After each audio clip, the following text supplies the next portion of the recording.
ગુજરાતની રાજનીતિના સૌથી મોટા સમાચાર સંદેશ ન્યૂઝ પર આપ જોઈ રહ્યા છો। કોંગ્રેસ છોડીને ભાજપમાં ગયેલા સૌરાષ્ટ્રના નેતા હવે ઘર વાપસી કરશે। રાઘવજી પટેલ ભાજપ છોડી કોંગ્રેસમાં જોડાઈ શકે છે। છેલ્લા 3 મહિનાથી બંને પક્ષે વાટાઘાટો ચાલી રહી છે। કોંગ્રેસ હાઈકમાન્ડ સાથે રાઘવજી પટેલની મુલાકાત પણ થઈ ચૂકી છે। આપને જણાવીએ, કોંગ્રેસના ઉચ્ચ સ્તરીય જે વર્તુળે દાવો કર્યો છે તે લઈને અમે આપને જણાવી રહ્યા છીએ કે રાઘવ પટેલ ફરી ઘર વાપસી કરી શકે છે। કોંગ્રેસ હાઈકમાન્ડ સાથે રાઘવજી પટેલની મુલાકાત થઈ ગઈ છે। આપને જણાવીએ કે ગુજરાતની રાજનીતિના સૌથી મોટા સમાચાર આપ સંદેશ ન્યૂઝ પર જોઈ રહ્યા છો।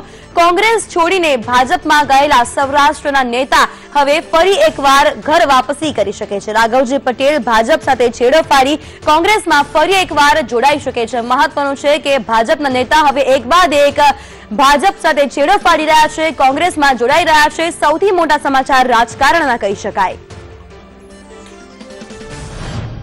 હમણાં જ મને સંદેશ ટીવી ચેનલના માધ્યમથી જાણવા મળેલ છે કે હું કોંગ્રેસમાં ફરવા જઈ રહ્યો છું।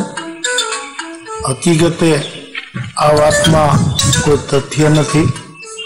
મારે કોઈ કોંગ્રેસના આગેવાનો સાથે આ જાતની વાત થઈ પણ નથી અને મેં કોઈનો સંપર્ક પણ કર્યો નથી, એટલે અત્યારે આ વાત તદ્દન સત્યથી વેગળી છે।